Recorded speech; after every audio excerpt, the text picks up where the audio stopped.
وسلام علی عبادہ الذین اصطفیٰ اما بعد۔ یہ سورہ نساء کا 19واں رکوع ہے۔ گزشتہ رکوع میں اللہ رب العزت نے ابراہیم علیہ السلام سے متعلق ایک بات کو ارشاد فرمایا کہ وَمَنْ أَحْسَنُ دِينًا مِّمَّنْ أَسْلَمَ وَجْهَهُ لِلَّهِ، اس شخص سے بڑا دیندار کون ہو سکتا ہے، اس سے بڑا نیکوکار کون ہو سکتا ہے، دیندار کون ہو سکتا ہے؟ من اسلم وجہہ للہ، جس نے اپنے چہرے کو اللہ کے سامنے جھکا دیا، اللہ رب العزت کے حکموں کے آگے اپنے سر کو جھکا دیا اور اپنی خواہشات کے مقابلے میں اللہ رب العزت کے حکموں کو ترجیح دی اور اللہ رب العزت کے احکامات کو مانا، اس شخص سے بڑا نیکوکار کون ہو سکتا ہے؟ وَاتَّبَعَ مِلَّةَ إِبْرَاهِيمَ حَنِيفًا، اور اس نے ابراہیم علیہ السلام کی دین کی پیروی کی، یعنی ابراہیم علیہ السلام کا جو مزاج تھا اس مزاج ابراہیمی کو اپنے اندر سنوار لیا، مزاج ابراہیمی کو اپنے اندر سما لیا۔ اور وہ مزاج ابراہیمی کیا ہے؟ مزاج ابراہیمی یہ ہے کہ اذ قال له ربه اسلم قال اسلمت لرب العالمین، جب اللہ رب العزت نے ان سے یہ بات کہی کہ اپنے سر کو جھکا لو تو فوراً فرمایا اسلمت لرب العالمین، تمام جہانوں کے پروردگار کے سامنے میں اپنے سر کو جھکاتا ہوں۔ سر جھکانے سے معنی صرف رکوع اور سجدہ کرنا نہیں ہے، یہ بھی سر جھکانے کے اندر آتا ہے، لیکن اصل سر جھکانا یہ ہے کہ اللہ کے حکموں کے آگے اپنے آپ کو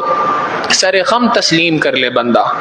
تو اللہ رب العزت نے اس کا تحفہ یہ عطا فرمایا کہ واتخذ اللہ ابراہیم خلیلا، اللہ رب العزت نے ابراہیم علیہ السلام کو اس کے بدلے تحفہ یہ عطا فرمایا کہ اللہ نے ابراہیم علیہ السلام کو اپنا خلیل بنا لیا، اپنا گہرا دوست بنا لیا، اپنا یار بنا لیا اللہ نے ابراہیم علیہ السلام کو۔ یہ تحفہ تھا اللہ رب العزت کی جانب سے۔ یہ کیوں تھا؟ یہ اسی لیے تھا کہ ابراہیم علیہ السلام نے اپنی تمام خواہشات کو اللہ کے رب العزت کے حکموں کے تابع کر دیا۔ انی وجہت وجہی للذی فطر السماوات والارض حنیفا، میں اپنے چہرے کو اس ذات کی طرف پھیرتا ہوں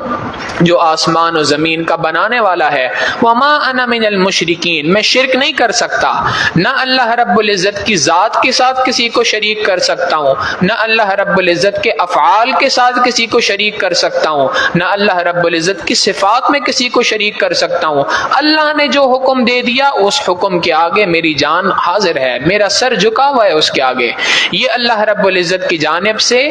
اس بات پر انعام ملا کہ اللہ رب العزت نے ان کو اپنا گہرا دوست بنا لیا۔ گویا اللہ رب العزت کی جانب سے پیغام ہے ہم سب کے لیے کہ تم اگر اپنے سر کو جھکاؤ گے اللہ رب العزت کے حکموں کے آگے،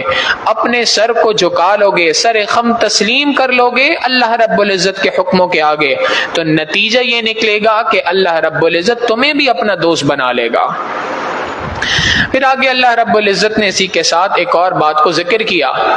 اور وہ یہ کہ دیکھو اللہ رب العزت نے تمہیں پیدا کیا اور یہ بات بھی بتا دی کہ تمہارا سب سے بڑا کھلم کھلا ابدی دشمن تمہارا شیطان ہے، ابلیس ہے،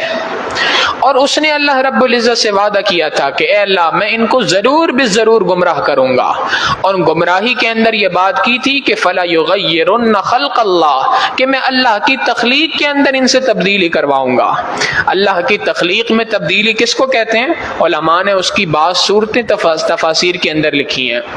مثال کے طور پہ مرد کا اپنی داڑھی کا کٹوانا یہ اللہ رب العزت کی تخلیق میں تبدیلی ہے، اپنی بموں کا تراشنا یہ اللہ رب العزت کی تخلیق میں تبدیلی ہے، اپنی پلکوں کے بالوں کو سنوارنا یہ اللہ رب العزت کی تخلیق میں تبدیلی ہے۔ اسی طریقے سے نبی علیہ السلام نے اس بات کو ارشاد فرمایا، اس زمانے میں عورتیں اپنے جسم پر بالوں، اپنے جسم کی مختلف حصوں کو گندوایا کرتی تھی۔ نبی علیہ السلام نے فرمایا جسم کے مختلف حصوں کا گندوانا یہ حقیقتاً اللہ کی تخلیق کے اندر تبدیلی کرنا ہے۔ اللہ رب العزت کی لعنت ہو ایسی عورتوں کے اوپر۔ نبی علیہ السلام نے فرمایا اب یہ بات سمجھنے کی ہے کہ اپنے جسم کو گندوانا کس کو کہتے ہیں؟ اس زمانے کے اندر مختلف سوئی سے اپنے جسم کے اوپر نقش و نگار بنائے جاتے تھے، آج کے زمانے میں جس کو ٹیٹوز کہا جاتا ہے، اور یہ مرد بھی بنواتے ہیں، عورتیں بھی بنواتی ہیں، یہ بھی اللہ رب العزت کی تخلیق کے اندر تبدیلی ہے۔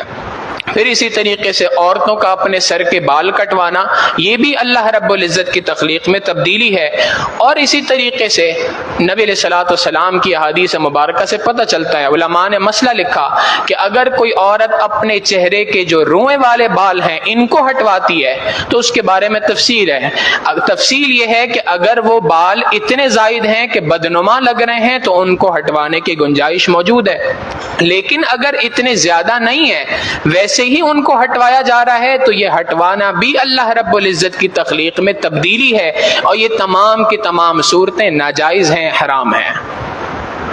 اور یہ تو وہ صورتیں تھیں جو علماء نے مختلف لکھی، مختلف دور کی، اور آج کے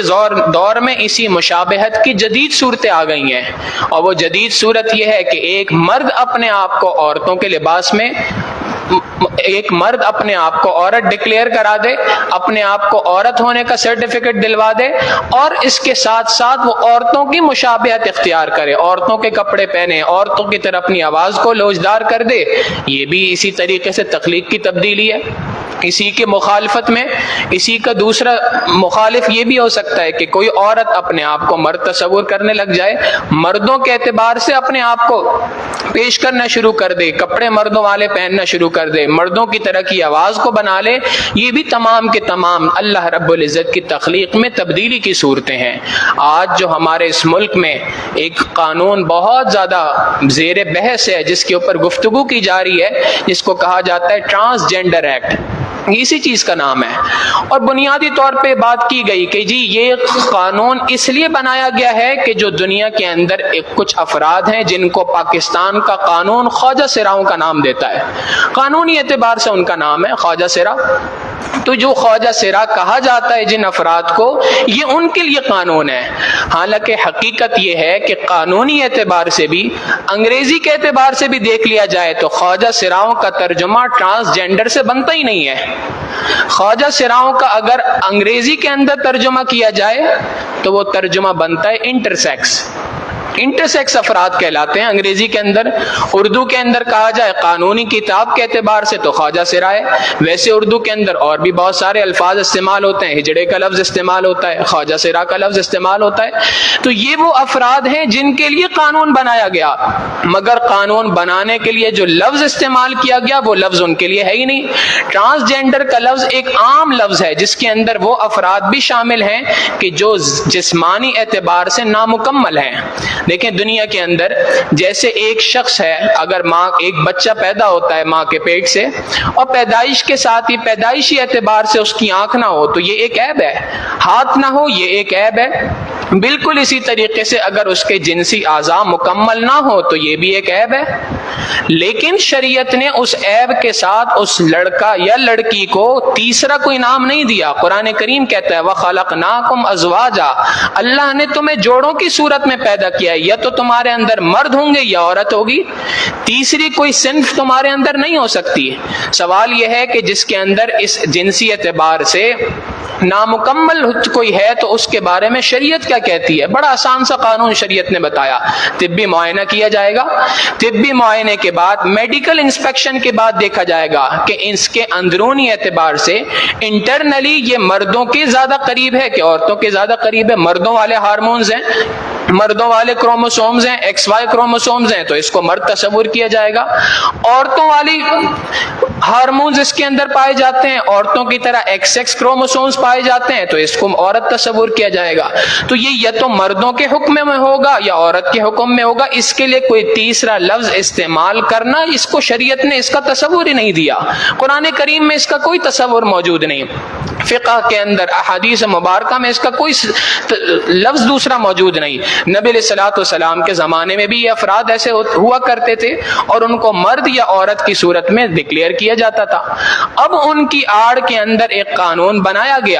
اور اس قانون کے پیچھے بہت گہری جڑیں موجود ہیں۔ حقیقت یہ ہے کہ دنیا کے اندر ہیومن رائٹس کی بڑی بڑی آرگنائزیشنز موجود ہیں. انہوں نے دنیا کے اندر سب سے پہلے ایک قانون پاس کروایا جو دنیا کے ہر ملک کے اندر آج پاس ہو چکا ہے، اور جس کے پاس ہونے کا حقیقت یہ ہے کہ شاید بہت ہی کم افراد کو علم ہے کہ یہ کوئی فرق بھی کوئی چیز ہے. اور وہ یہ ہے کہ جہاں کہیں پہ بھی پہلے کوئی فارم فل کرنا ہوتا تھا، کہیں پر بھی کوئی فارم پر کرنا ہوتا تھا، تو وہاں پر جیسے نام پوچھا جاتا ہے، نام کیا ہے، ولدیت کیا ہے، تو انگریزی میں ایک لفظ ہوا کرتا تھا سیکس، اس کے ساتھ لکھا ہوتا تھا سیکس، میل یا فیمیل، آپ مرد ہیں کہ عورت ہیں. ہیومن رائٹس کی آرگنائزیشن نے تمام کی تمام جگہوں سے قانونی اعتبار سے اس لفظ کو ہٹا کر ایک دوسرا لفظ وہاں پہ استعمال کیا جس کا نام ہے جینڈر. اب بظاہر دیکھا جائے تو ہر بندہ دنیا کا کہتا ہے، اور ہم بھی یہی بات سمجھتے تھے پڑھنے سے پہلے تک، کہ جینڈر اور سیکس ایک ہی چیز کے دو نام ہیں، الفاظ مترادف ہیں، ایک جیسے الفاظ ہیں. جو نام جینڈر کا ہے وہی، جو مطلب جینڈر کا ہے وہی مطلب سیکس کا ہے. لیکن ہیومن رائٹس آرگنائزیشنز نے ان کے درمیان تفریق کر دی. جینڈر کہتے ہیں انسان کے جنسی اعضاء کے اعتبار سے بات بیان کرنا کہ اس کے اعضاء مرد کے ہیں کہ عورت کے ہیں، اور یہ سیکس کہتے ہیں انسان کے جنسی اعضاء کے اعتبار سے فیصلہ کرنا کہ اس کے اعضاء مرد والے ہیں کہ عورت والے ہیں. اور جینڈر کہا جاتا ہے انسان کی اندرونی خواہشات کو، اندرونی احساسات کو. آپ کے احساسات کیا کہتے ہیں آپ کے بارے میں؟ آپ کا احساس حس یہ ہے کہ آپ مرد ہیں تو آپ اپنے آپ کو مرد کہیں، اور اگر آپ کے احساسات یہ ہیں کہ آپ عورت ہیں تو آپ اپنے آپ کو عورت ڈکلیئر کریں. چنانچہ اس قانون کو پاس کروایا گیا، اور آج آپ دیکھ لیں ہمارے اس ملک کے اندر بھی مختلف جگہوں پہ، نادرا کے فارم کو دیکھ لیں، پاسپورٹ آفس کے فارمز کو دیکھ لیں، ہر جگہ پہ سیکس کا لفظ جینڈر کے ساتھ تبدیل ہوا ہے، اور وہاں پر یہ بات ہے. اس قانون کو پاس کرنے کے بعد اب یہ اگلا رخ آیا کہ جی ٹرانسجینڈر ایکٹ بنایا جائے، کہ ایک شخص جو کل تک مرد تھا آج اگر وہ کہتا ہے جی میرے اندر عورتوں والی فیلنگ اٹھ رہی ہے، میں اپنے احساسات اور جذبات کو عورتوں کے اعتبار سے محسوس کر رہا ہوں، کہ میں اندر سے عورت محسوس کر رہا ہوں، تو اس شخص کو اس بات کا اختیار ہے، اگرچہ وہ 4 بچوں کا باپ کیوں نہ ہو، اس کو اختیار ہے کہ وہ جائے اور نادرا میں جا کے اپنے آپ کو عورت ڈکلیئر کرا دے. حقیقت یہ ہے کہ یہ حقیقتاً ہم جنس پرستی کا دروازہ کھولا جا رہا ہے. ایک مرد دوسرے مرد سے شادی نہیں کر سکتا قانونی اعتبار سے پاکستان میں. باہر کے مغرب کے بدبو زدہ کلچر کے اندر یہ بات تو اس کی تو اجازت موجود ہے، پاکستان کے قانون میں اجازت نہیں تھی. انہوں نے اس کے لیے طریقہ کاریاں نکال دیا کہ اب کیا ہوگا، ایک مرد جو کل تک مرد تھا آج اپنے آپ کو جا کے نادرا میں عورت ڈکلیئر کرا دے، اور ڈکلیئر کرا کے آئے اور ایک دوسرے مرد سے شادی کر سکتا ہے. ایک عورت جو کل تک عورت تھی آج وہ اپنے آپ کو مرد ڈکلیئر کر کے ایک عورت کے ساتھ شادی کر سکتی ہے. یہ ہم جنس پرستی کا قانون ہے جس قانون کو پاکستان کے اندر لاگو کیا جا رہا ہے. حقیقت یہ ہے کہ امریکہ کی سائیکیٹرک ایسوسی ایشن، امریکن سائیکیٹرک ایسوسی ایشن یہ بات کہتی ہے کہ اگر ایک مرد اپنے آپ کو احساسات اور جذبات کے اعتبار سے عورت محسوس کرتا ہے، یا ایک عورت اپنے آپ کو مرد محسوس کرتی ہے، تو یہ حقیقتاً اس کا نفسیاتی مسئلہ ہے، سائیکولوجیکل ڈس آرڈر ہے، جس کے لیے انہوں نے الفاظ استعمال کیے کہ یہ ایک سائیکولوجیکل ڈس آرڈر ہے، جس ڈس آرڈر کو صحیح کرنے کے لیے سائیکولوجیکل ٹریٹمنٹ کی ضرورت ہے. تو حقیقت تو یہ ہے کہ ایسے بندے کے لیے قانون پاس کرنے کے بجائے اس کا نفسیاتی علاج کرنے کی ضرورت ہے. حکومت کو تو یہ چاہیے تھا کہ ایسے افراد کا نفسیاتی علاج کروایا جاتا، لیکن بجائے ان کے نفسیاتی علاج کروانے کے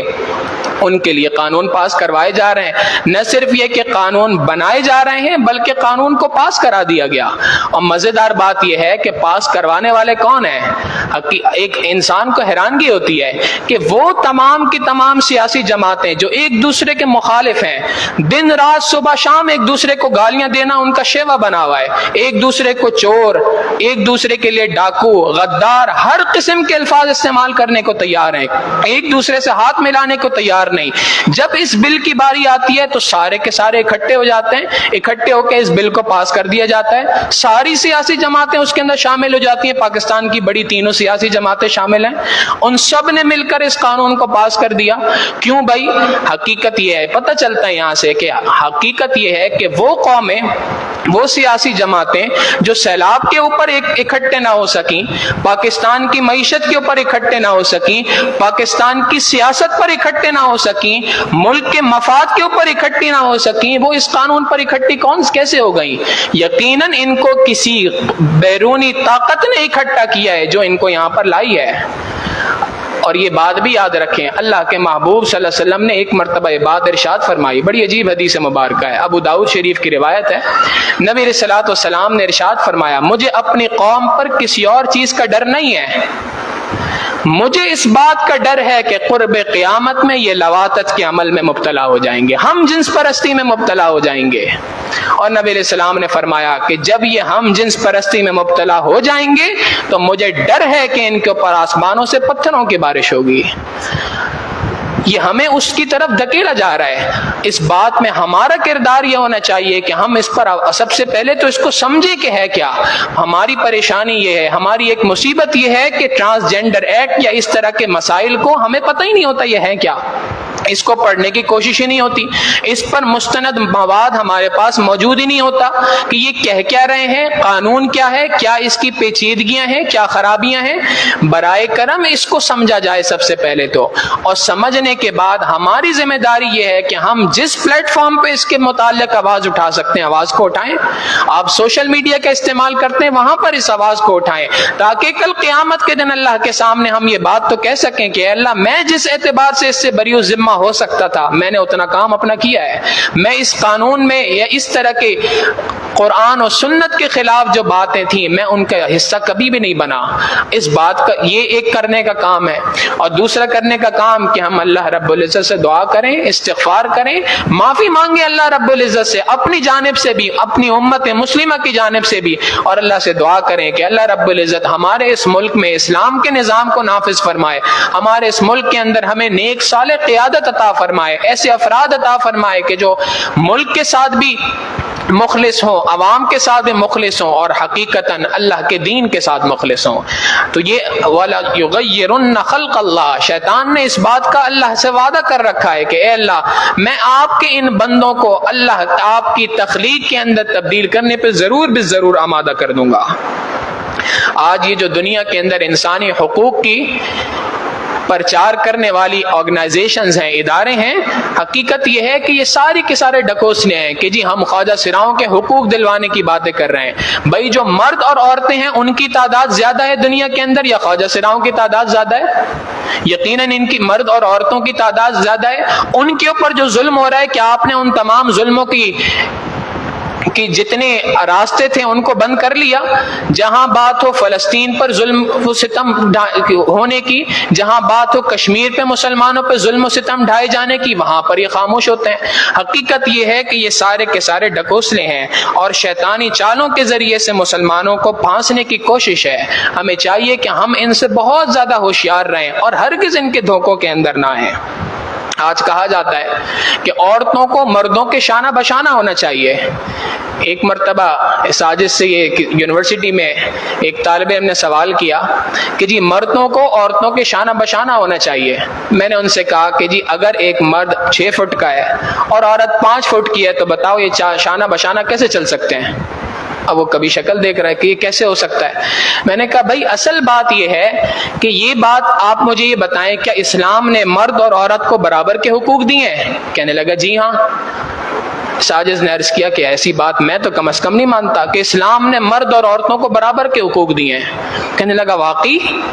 کہا جی اسلام نے مرد اور عورت کو برابری کے حقوق نہیں دیے، بلکہ اسلام نے مرد کو وہ حقوق دیے ہیں جو مرد کو جن کی ضرورت تھی، عورتوں کو وہ حقوق دیے جن کی عورتوں کو ضرورت تھی. ان کے درمیان برابری کرنا یہ تو ممکن ہی نہیں ہے. برابری تو اس صورت میں ہو سکتی تھی کہ اگر عورت کے ذریعے سے بچے کی ولادت ہو سکتی ہے تو مرد کے ذریعے سے بھی بچے کی ولادت ہونی چاہیے. اگر یہ ہو تو پھر تو برابر حقوق سمجھ میں آتے ہیں کرنا.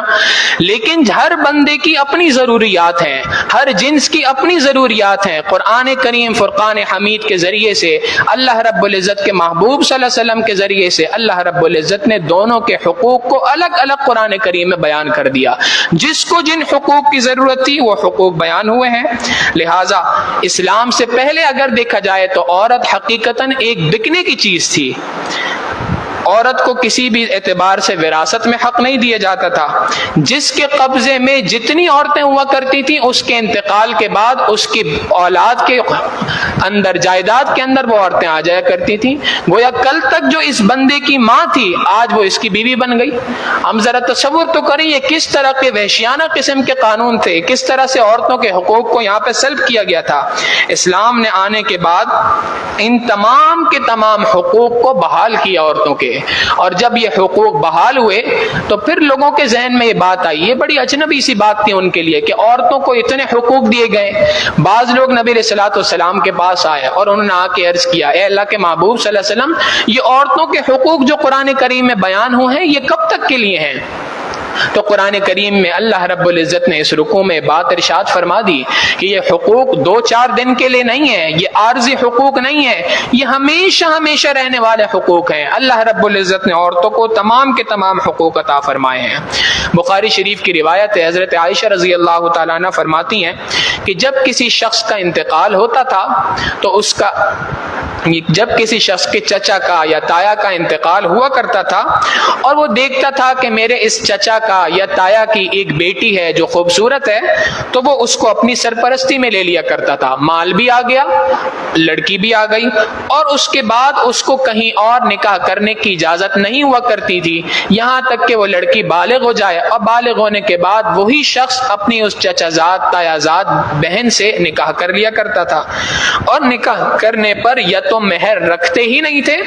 یا مہر بہت ہی زیادہ تھوڑا رکھا کرتے تھے۔ اس کا حق مثال کے طور پہ اگر 1 لاکھ روپے مہر ہے تو 10,000 روپے مثلا مہر رکھ دیا، تو بہت ہی تھوڑا مہر رکھا جاتا تھا، اور ذہن میں یہ بات ہوتی تھی کہ جی اس سے متعلق تو کوئی مجھ سے گفتگو ہی نہیں کر سکتا، کوئی مجھ سے باز پرس ہی نہیں کر سکتا۔ اسی طریقے سے اگر کچھ عورتیں ایسی بھی ہوتی تھی جو اگرچہ خوبصورت نہیں ہیں مگر مالدار عورتیں، باپ کا انتقال ہو گیا، اس کو اپنی سرپرستی میں لے لیا، اور سرپرستی میں لینے کے بعد خود بھی نکاح نہیں کرتا تھا کیونکہ خوبصورت نہیں ہے، اور کہیں اور بھی اس کو نکاح کرنے کی اجازت نہیں ہوا کرتی تھی۔ کیوں؟ اس لیے کہ اگر نکاح کیا تو اس کے ساتھ سارا مال شوہر کو منتقل ہو جائے گا۔ انتظار کیا جاتا تھا یہاں تک کہ عورت مر جائے گی تو اس کا ساری کی ساری جائیداد میرے حصے میں آ جائے گی، میں اس مال پہ قبضہ کر لوں گا۔ تو اللہ رب العزت نے ان آیتوں کو نازل فرمایا اور ان دونوں باتوں کا جواب دے دیا۔ اللہ رب العزت ارشاد فرماتے ہیں 16ویں رکوع میں، وَيَسْتَفْتُونَكَ فِي النِّسَاءِ، یہ آپ سے عورتوں کے بارے میں فتویٰ لیتے ہیں، آپ سے عورتوں کے بارے میں سوال کرتے ہیں، استفتاء کرتے ہیں یعنی فتویٰ لیتے ہیں۔ آپ فرما دیجئے، قل آپ فرما دیجئے، اللہ یفتیکم فیہن، اللہ رب العزت تمہیں فتویٰ دیتا ہے ان عورتوں کے بارے میں کہ تم ان عورتوں کے حقوق کے بارے میں اللہ سے ڈرو۔ وما یتلی علیکم فی الکتاب، اور جس کتاب کی تم پر تلاوت کی جاتی ہے، جو کتاب تمہیں پڑھ کے سنائی جاتی ہے، اس کتاب کی آیتیں بھی تمہیں فتویٰ دیتی ہیں، فی یتام النساء، ان یتیم عورتوں کے بارے میں، اللاتی تؤتونہن ما کتب لہن، جن کو تم نہیں دیتے وہ حصہ جو قرآن کریم میں مقرر کردہ ہے، وتر یعنی مہر نہیں دیتے، وترغبون ان تنکحوہن، اور تم رغبت رکھتے ہو، چاہتے ہو کہ تم ان سے نکاح بھی کر لو، یعنی مہر بھی ادا نہیں کرنا چاہتے اور ساتھ میں تم ان کو نکاح میں رکھنا بھی چاہتے ہو۔ اللہ ان کے بارے میں تمہیں فتویٰ دیتا ہے کہ تم اس معاملے میں اللہ سے ڈرو۔ والمستضعفین من الولدان، اور اللہ تمہیں فتویٰ دیتا ہے کمزور بچوں کے بارے میں یعنی یتیم بچوں کے بارے میں کہ تم ان کا مال ہڑپ نہ کرو۔ وان تقوموا للیتامی بالقسط، اور اللہ تمہیں فتویٰ دیتا ہے کہ یتیموں کے ساتھ انصاف کے ساتھ معاملہ کرو۔ وما تفعلوا من خیر، جو تم نیکی کا بھلائی کا کام کرو گے، فإن اللہ کان بہ علیما، اللہ رب العزت ان تمام کاموں کو جاننے والا ہے۔ تم اگر کسی کے ساتھ بھلائی کا کام کرو گے تو وہ اللہ رب العزت کے نظروں سے پوشیدہ نہیں ہے، بلکہ اس سے متعلق اللہ رب العزت تمہارے ساتھ خیر کا معاملہ فرمائیں گے۔ اور اگلی آیت میں بات ارشاد فرمائی کہ وَإِنِ امْرَأَةٌ خَافَتْ مِن بَعْلِهَا، اور اگر کسی عورت کو خوف ہو اپنے شوہر سے، نشوزن اس بات کا کہ وہ بد دماغ ہے، او اعراضن یا وہ اس سے بے پرواہی برت رہا ہے، فلا جناح علیہما ان یصلحا بینہما صلحا، تو ان دونوں کے درمیان کوئی حرج نہیں کہ وہ آپس میں صلح کر لیں۔ قرآن کریم نے یہ بات ارشاد فرمائی کہ بعض اوقات یہ ہوتا ہے کہ مرد ہے، اس کے ہمارے ایک استاد محترم تفسیر بیان کرتے ہوئے یہاں پہ بات مذاقاً فرماتے ہیں کہ ایک مرد ہے اور اس کا ایک اسکرو ڈھیلا ہے، یہ ترجمہ فرماتے ہیں۔ تو اگر کبھی کسی وقت پر ایسا ہو کہ ایک مرد ہے، اس کی عورت کے ساتھ دماغی اعتبار سے میچنگ نہیں ہو رہی ہے اور وہ اس کو بار بار کسی نہ کسی بہانے سے تنگ کر رہا ہے، اور تنگ کرنے کا مقصد یہ ہے کہ بس یہ کسی طریقے سے مجھ سے طلاق کا مطالبہ کر دے اور میں اس کو طلاق دے دوں، ایک صورت قرآن کریم نے یہ بیان کی۔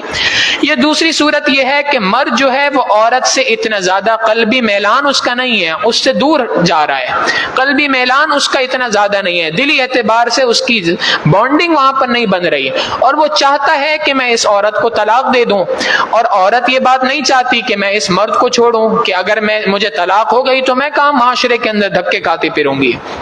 اب اس صورت میں اگر عورت یہ بات کہے کہ میں اپنے بعض حقوق سے دستبردار ہونا چاہتی ہوں، کہ میں اپنے بعض حقوق سے دستبردار ہو جاؤں گی، آپ برائے کرم مجھے چھوڑے نہ، شوہر مجھے چھوڑے نہ، اس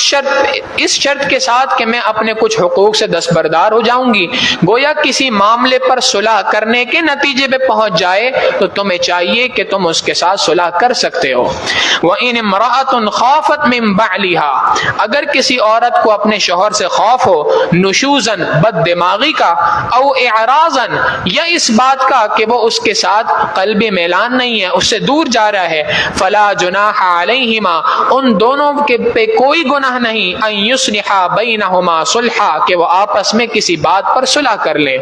طلاق دینے سے بہت بہتر ہے کہ آپس میں کچھ لے دے کر معاملے کو صلح کے نتیجے پہ پہنچا دیا جائے۔ اللہ رب العزت فرماتے ہیں والصلح خیر، صلح کے اندر اللہ نے بڑی خیر رکھی ہے، یہ بہت خیر کا معاملہ ہے کہ تم کسی صلح کے نتیجے پہ پہنچ جاؤ، بجائے اس کے کہ ایک دوسرے کو طلاق دے کے ایک دوسرے سے جدائی اختیار کرو۔ وَأُحْضِرَتِ الْأَنفُسُ الشُّحَّ، انسان کے دل میں اللہ رب العزت نے لالچ کا مادہ تو رکھا ہی ہے، وَأُحْضِرَتِ الْأَنفُسُ الشُّحَّ، انسان کے دلوں میں لالچ کا مادہ تو رکھا ہی گیا ہے، لہذا کچھ دو اور کچھ لو کی بنیاد پر اگر تم آپس میں صلح کر لیتے ہو، وَالصُّلْحُ خَيْرٌ، یہ صلح کا کرنا بہت زیادہ بہتر عمل ہے بجائے اس کے کہ تم آپس میں ایک دوسرے سے جدا ہو جاؤ۔ قرآن کریم اس بات کو سمجھاتا ہے کہ سب سے پہلے کام تو یہ ہے کہ صلح کرنے کا طریقہ یہ کہ آپس میں مل بیٹھ جاؤ، اور مل بیٹھ کر آپس میں اگر کچھ حقوق کی دستبرداری کے ساتھ صلح کے کسی نتیجے پہ پہنچ جاتے ہو، بہت اچھی بات ہے، صلح کر لو آپس میں۔ خود صلح نہیں کر سکتے تو کسی تیسرے کو ثالث مقرر کر لو جو تمہارے درمیان فیصلہ کر لے،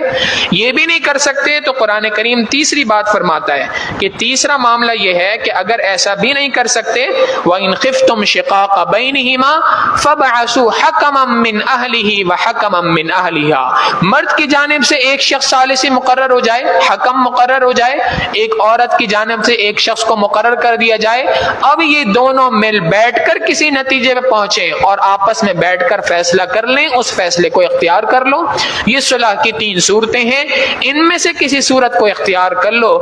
والصلح خیر، یہ صلح کا کرنا تمہارے لیے بہت زیادہ بہتر ہے۔ وَأُحْضِرَتِ الْأَنفُسُ الشُّحَّ، لالچ کا مادہ تو تمہارے اندر رکھا ہی گیا ہے، لہٰذا اگر کچھ حقوق تم چھوڑ رہے ہو تو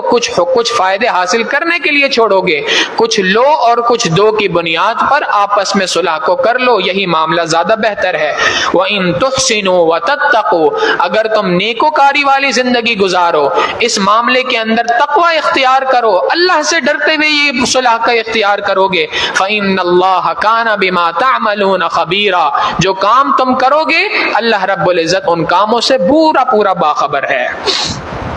اگلی آیت میں ایک اور بات بیان فرما دی کہ اگر ایک سے زائد نکاح کرنے ہیں تم نے، شریعت نے اجازت دے رکھی ہے کہ تم 4 نکاح بیک وقت کر سکتے ہو۔ اگر تم ایک سے زائد نکاح کرنا چاہتے ہو تو اس کی تفصیل بیان کر دی، سورہ نساء کی ابتدا میں گزر چکی ہے۔ فَإِنْ خِفْتُمْ أَلَّا تَعْدِلُوا فَوَاحِدَةً أَوْ مَا مَلَكَتْ أَيْمَانُكُمْ، تمہارے لیے حصول یہ ہے کہ تم نے برابری اختیار کرنی ہے، اور اگر تم برابری اختیار نہیں کر سکتے، تمہیں ڈر ہے اس بات کا کہ میں برابری نہیں کر سکتا، فَوَاحِدَةً، تو تمہارے لیے ایک ہی نکاح کافی ہے، تم ایک سے زائد نکاح نہیں کر سکتے۔ اور علماء نے لکھا برابری کن صورتوں میں کی جائے گی؟ نان نفقے کے اندر برابری ہونی چاہیے، باری کے اندر برابری ہونی چاہیے، اور اس کے ساتھ ساتھ ظاہری اعتبار سے جو توجہ اور محبت دینی ہے اس کے اندر بھی برابری ہونی چاہیے۔ آج تو معاملہ یہ ہے کہ ایک عورت کے حقوق ادا نہیں کیے جاتے۔ دارالفتاؤں میں جا کے بیٹھ جائیں، آپ کو ہر دوسرا مسئلہ نکاح و طلاق سے متعلق ملے گا، گھریلو جھگڑوں سے متعلق ملے گا۔ ایک عورت کے ساتھ حقوق پورے نہیں کیے جاتے تو 4 تو بہت دور کی بات ہے۔ قرآن کریم یہ بات کہتا ہے کہ اگر تم ایک نکاح پہ اگر تم ایک عورت کے ساتھ ایک سے زائد عورتوں کے درمیان برابری نہیں کر سکتے، فواحدتاً، تو تمہارے لیے ایک ہی نکاح ہے، اس سے آگے نہیں کر سکتے۔ ابھی اس کے بعد یہ بات بھی ارشاد فرما دی کہ اگر تم نان نفقہ برابر دے رہے ہو، مال پیسہ برابر دے رہے ہو، باری برابر مقرر کر رہے ہو، ظاہری توجہ بھی برابر دے سکتے ہو اور دے رہے ہو، مگر اس کے ساتھ ساتھ تمہارا قلبی رجحان کسی ایک کی طرف ہے، اگرچہ اس کا اظہار نہیں کر رہے، اگر اظہار کرو گے تو یہ ناجائز ہے، یہ پھر برابری کے سے ہٹ کر ہے، لیکن اگر تمہارا قلبی رجحان کسی ایک جانب زیادہ ہے تو یہ ایک فطری بات ہے، اس پر تمہاری پکڑ نہیں ہے۔ نبی علیہ الصلوۃ والسلام نے متعدد نکاح فرمائے، اور یہ بات بھی اللہ کے محبوب صلی اللہ علیہ وسلم کی زندگی سے ملتی ہے۔ حضرت عائشہ رضی اللہ تعالیٰ عنہ فرماتی ہیں کہ نبی علیہ الصلوۃ والسلام کو مجھ سے جو محبت تھی وہ محبت کسی اور سے نہیں تھی، چنانچہ نبی علیہ الصلوۃ والسلام نے اس کے باوجود تمام ازواج میں نفقے کے اعتبار سے برابری کی، باری کے اعتبار سے برابری کی، ظاہری توجہ کے اعتبار سے برابری کی، اور اس کے بعد ارشاد فرمایا اللہم ھذا قسمی فیما املک، اے اللہ جس چیز کا میں مالک ہوں اس کے درمیان یہ میری تقسیم ہے، میں نے برابری کی ہے، فلا تلمنی فیما تملک ولا املک، جس چیز کے آپ مالک ہیں یعنی میرے قلبی رجحان کی، میری دلی چاہت کہ آپ جس چیز کے آپ مالک ہیں اور میں مالک نہیں ہوں، اے اللہ اس پہ میری پکڑ نہ فرما۔ تو قرآن کریم میں یہاں پر اس دعا کا جواب دے دیا کہ وَلَن تَسْتَطِيعُوا أَن تَعْدِلُوا بَيْنَ النِّسَاءِ وَلَوْ حَرَصْتُمْ، اگر تم چاہو بھی تو اپنی قلبی میلان کے اعتبار سے تم 2 عورتوں کے درمیان برابری کر ہی نہیں سکتے۔ فَلَا تَمِيلُوا كُلَّ الْمَيْلِ فَتَذَرُوهَا كَالْمُعَلَّقَةِ، تم ظاہری اعتبار سے، تم اندرونی اعتبار سے، قلبی اعتبار سے کسی ایک کی طرف تمہارا میلان، تمہارا جھکاؤ ہو سکتا ہے، لیکن فلا تمیلوا کل المیل، اپنے اس باطنی کیفیت کو، تمہارے دل کی جو اس رجحان کو تم ظاہر پہ لے کے نہ ہو، ایسا نہ ہو کہ تمہاری ظاہری توجہ بھی ایک عورت کی طرف ہو جائے۔ فلا تمیلوا کل المیل، اپنے ساری دلی رجحان کو ایک کی جانب نہ پھیر دینا، فتذروها کالمعلقہ، کہ دوسری عورت ایسے رہ جائے جیسے ایک کوئی چیز درمیان میں لٹکی ہوئی ہوتی ہے۔ ایک عورت کو تم بالکل ہی اگنور کر رہے ہو اور دوسرے کے ساتھ تمہارا بہت زیادہ اچھا برتاؤ ہے، تو ایسا نہ کرنا۔ وَإِن تُصْلِحُوا وَتَتَّقُوا، اگر تم صلح کرو اور تقوی اختیار کرو، اللہ سے ڈرتے ہوئے تمام کے تمام معاملات کو کرو، فَإِنَّ اللَّهَ كَانَ غَفُورًا رَحِيمًا، تو بے شک اللہ رب العزت بڑا بخشنے والا، بڑا مہربان ہے۔ اگلی آیت میں ایک اور بات ارشاد فرما دی کہ تمہارا معاملہ تو یہ ہے کہ تم نے صلح اختیار کرنی ہے، تم نے طلاق تک نوبت جانے نہیں دینی، مگر اگر اس کے باوجود نوبت اس کے علاوہ کسی اور بات پر رک نہیں رہی اور طلاق تک کی کیفیت آ چکی ہے اور میاں بیوی ایک دوسرے سے جدا ہو رہے ہیں، تو اللہ رب العزت فرماتے ہیں اس جدائیگی پہ پریشان نہ ہونا۔ یہ نہ ہو کہ عورت پریشان ہو، اب میرا کیا ہوگا، میرے شوہر نے مجھے چھوڑ دیا ہے، شوہر نے طلاق دے دی، اب میں کیا کروں گی، کہاں جاؤں گی، معاشرے میں میرا کیا بنے گا۔ اللہ رب العزت فرماتے ہیں وَإِن يَتَفَرَّقَا، اگر ان دونوں کے درمیان جدائی ہو جائے، يُغْنِ اللَّهُ كُلًّا مِّن سَعَتِهِ، اللہ ان کو اپنی وسعت کے مطابق غنی کرے گا۔ اللہ پہ بھروسہ رکھو، اللہ پہ بھروسہ رکھو گے، اللہ تمہارے لیے تمہارے کاموں کو بنا دے گا۔ وَكَانَ اللَّهُ وَاسِعًا حَكِيمًا، اللہ رب العزت خوب وسعت والا، خوب حکمت والا ہے۔ وَلِلَّهِ مَا فِي السَّمَاوَاتِ وَمَا فِي الْأَرْضِ۔ اب یہ جو آیت ہے وَلِلَّهِ مَا فِي السَّمَاوَاتِ وَمَا فِي الْأَرْضِ، یہ آگے رکوع کے آخر تک 3 مرتبہ اللہ نے اس آیت کو ذکر کیا، ہر مرتبہ مقصد کچھ اور ہے۔ پہلی بار اللہ رب العزت ذکر فرما رہے ہیں وَلِلَّهِ مَا فِي السَّمَاوَاتِ وَمَا فِي الْأَرْضِ، آسمان و زمین میں جو کچھ ہے سب کا سب اللہ کا ہے، سارے خزانے اللہ رب العزت ان تمام خزانوں کا مالک ہے۔ جب تمام خزانوں کا مالک اللہ رب العزت کی ذات ہے تو پھر اگر تمہیں جدائی ہو جائے، تم اگر اپنے شوہر سے دور ہو جاؤ تو پریشانی کی کیا بات ہے؟ سارے خزانے اللہ کے ہیں، اللہ ان خزانوں کے منہ تمہارے لیے کھولے گا اور تمہارے لیے رزق عطا فرمائے گا۔ وَلَقَدْ وَصَّيْنَا الَّذِينَ أُوتُوا الْكِتَابَ مِنْ قَبْلِكُمْ وَإِيَّاكُمْ، تحقیق اللہ نے ان لوگوں کو جن کو پہلے کتاب دی گئی تھی تم سے پہلے، وَإِيَّاكُمْ، اور خود تمہیں بھی اللہ اس بات کی وصیت کرتا ہے۔ اللہ رب العزت فرماتے ہیں ہم نے وصیت کی ہے تمہیں ان اتقوا اللہ، کہ تم اللہ سے ڈرتے رہو، ان عورتوں کے حقوق سے متعلق اللہ سے ڈرتے ہوئے زندگی گزارو۔ یہ قرآن کریم کی وہ سورت ہے جس سورت میں جہاں عورتوں کے حقوق سے متعلق گفتگو آئی آپ دیکھیں وہاں پر تقوی کا لفظ ہے، ابتداء سے دیکھیں اور اس سورت کے آخر تک دیکھتے جائیں، ہر ایک آیت 2 آیت کے بعد تقوی کا لفظ ملے گا۔ اللہ سے ڈرو، ان عورتوں کے حقوق سے متعلق اللہ سے ڈرو۔ یہی بات نبی علیہ الصلوۃ والسلام نے اپنی وصیت فرمائی دنیا سے جاتے ہوئے، آخری 2 وصیتیں جو نبی علیہ الصلوۃ والسلام نے فرمائی، پہلا فرمایا الصلاۃ، نماز کی پابندی کرنا، وما ملکت ایمانکم، جو تمہارے ماتحت ہیں، عورتیں ہیں، بیویاں ہیں، ان کے حقوق سے متعلق اللہ سے ڈرتے رہو۔ یہی بات اللہ رب العزت یہاں پر بھی ارشاد فرماتے ہیں کہ اللہ سے ڈرو اس معاملے میں۔ وَإِن تَكْفُرُوا، اور اگر تم کفر اختیار کرتے ہو،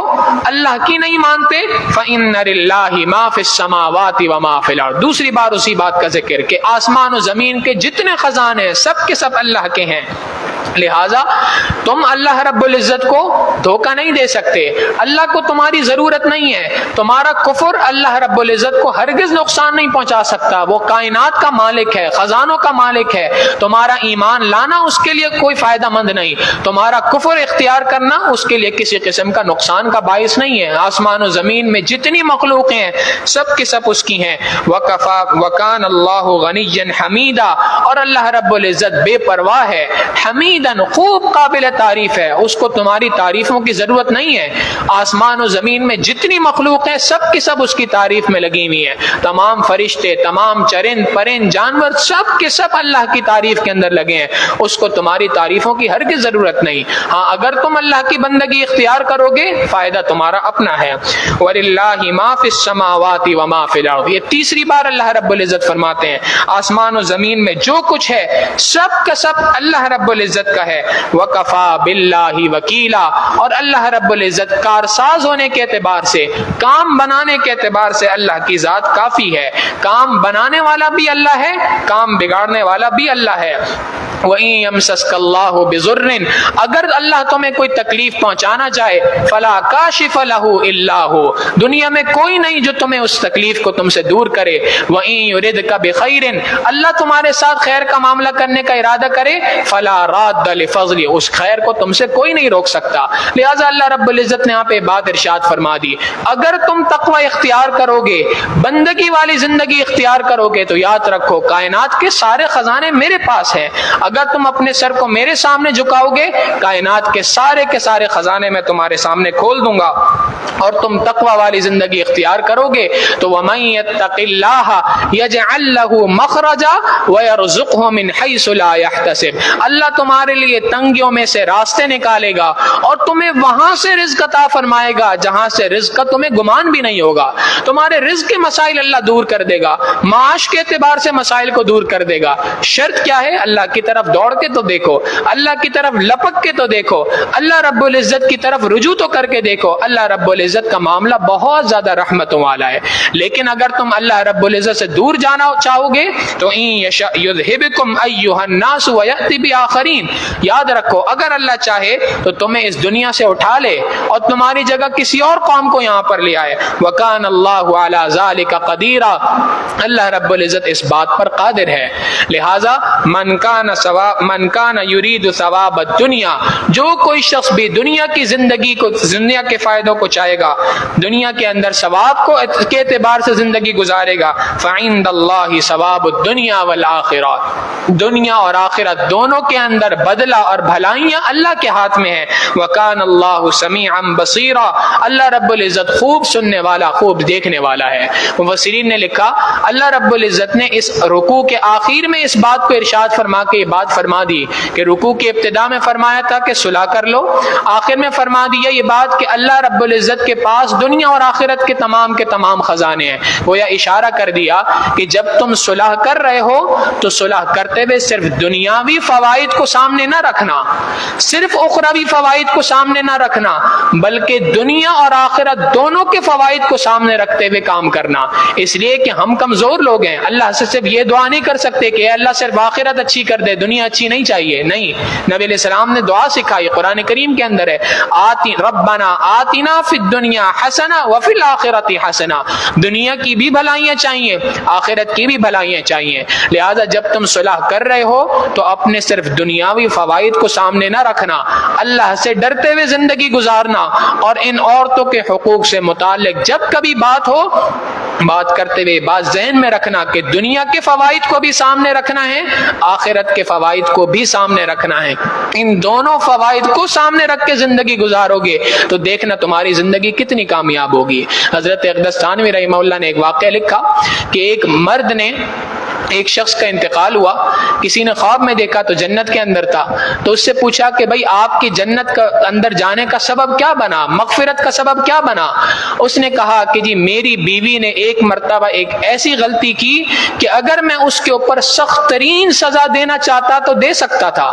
مگر میں نے سوچا کہ یہ اللہ کی بندی ہے, میں نے اس کو اللہ کی بندی سمجھ کے معاف کر دیا. اللہ رب العزت کے دربار میں پیش ہوا, اللہ رب العزت نے فرمایا میرے بندے